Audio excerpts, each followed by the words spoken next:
Hey friends, this nondescript backdrop is the wall of a hotel room where we have landed after 2 days of living in a camper, which if you heard my post yesterday, you heard me right at the beginning of that experience. We had gotten in late at night. And then spent the next couple days living out of a camper and learning what that means and learning all the things that didn't work in the camper and taking day trips to unspeakably beautiful places. And I'm still, we were driving around today. We sort of did our longer tour of Mesa Verde. We opted for the driving tour rather than like a hiking loop because we did have a 4-year-old with us who was kind of in and out about the whole like walking long distances in the blazing hot sun thing. But we just found ourselves, I found myself looking at these dwellings. It looks like something out of a Star Wars movie or Dune, or they're just these buildings that were built into the side of cliffs. They did something to me. There's something that I was like, maybe I was a Pueblo Indian in another life. I was like, this somehow feels just like this would have been my thing if this had been happening when I was alive. So I'm appreciating that, and I'm sort of just sitting with all of the beauty that we saw today, and Annalise's experience of it, which was mildly, I think, interrupted by the fact that I was letting her drive between the sites because we're on these tiny little roads. You're going 10 miles an hour, and I put her on my lap rather than buckle her into her car seat every 10 seconds. And that did kind of inadvertently become the focus. Mental note, parenting note taken. But it didn't mitigate, didn't diminish what the experience of these vast open spaces. I think a lot about, I forget even where I read this, but when we connect with with open spaces, it's like somebody said this. It might have been somebody like Sadhguru. I wish I could come up with it, but I think it was more like a physicist, mystic type person. Maybe this was something I read in Ken Wilber's I think he calls it Quantum Questions. Is his compilation of mystical writings by famous 20th century physicists. Anyway, somewhere in all the reading I've done, I read something about how when you see something that's far away, like if you look at the moon, there's a part of us that is actually becomes entangled with the moon, becomes part of the moon. The moon, we're not just visually seeing it out there, we're connecting to it. We're becoming it in a way. We become the things we look at. And so, this is also a beautiful metaphor for music, right? So if I spend all day staring at a Chopin etude or a Mozart sonata, I'm becoming that. I'm becoming that music. I'm becoming that sonata. I'm becoming that piece of music. But wide open spaces, we're becoming a larger space. It's like we're literally expanding. And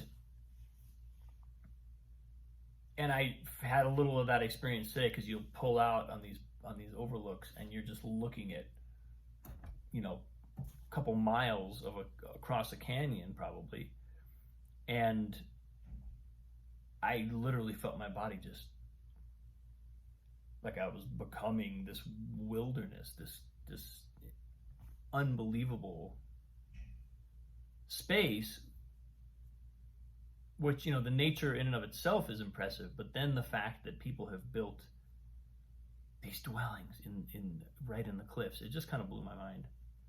Really kind of, it's a really, I have to say, it's a kind of experience that tells me, first of all, we should come back and do this when she's a little bit older, because we could engage a little more. But also, it's really important for me to do this. It's really important for me to bring myself to spaces like this, to remind myself that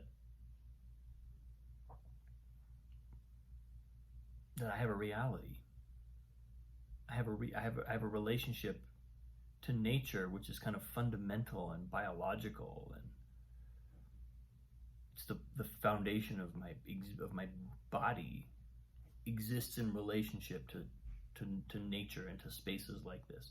It's real easy for me to get distracted from that when I'm in my kind of daily life. Even though I feel like I encounter a lot of beauty in my daily life, I don't, this kind of being plunged into, even the view out this hotel window is not bad.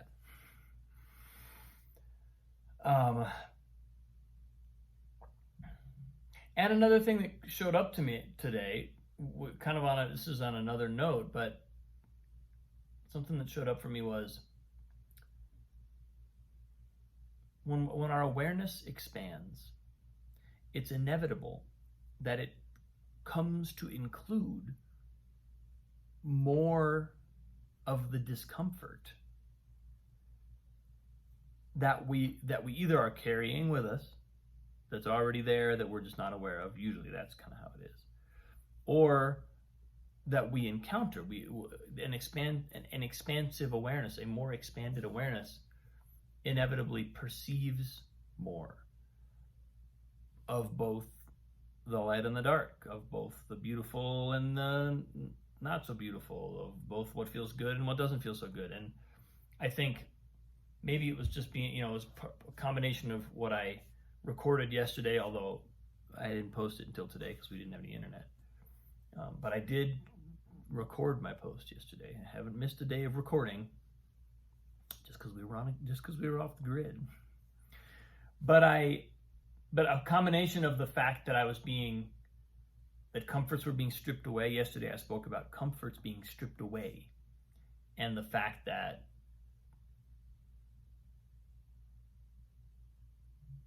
when that happens, comfort being taken away is not inherently unpleasant